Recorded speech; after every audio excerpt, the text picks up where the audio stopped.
ఈ ఫోన్ చూసిన వెంటనే ఈసారి టచ్ గ్లాస్ అని కనిపెట్టారు కదా. బట్ ఇంకా ఈ విషయం తెలియని చాలామంది ఇదే కండిషన్లో ఉన్న మొబైల్స్కి డిస్ప్లే చేంజ్ చేయించి మనీ వేస్ట్ చేసుకుంటున్నారు.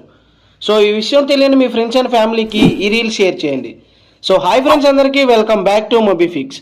ఈ ఫోన్ మోడల్ వచ్చేసి రెడ్మీ నోట్ 10S అనమాట. రీసెంట్గా ఐఫోన్ SE టచ్ గ్లాస్ చేయించుకున్న కస్టమర్ రికమెండ్ చేస్తే మన దగ్గరికి రావడం అయితే జరిగింది.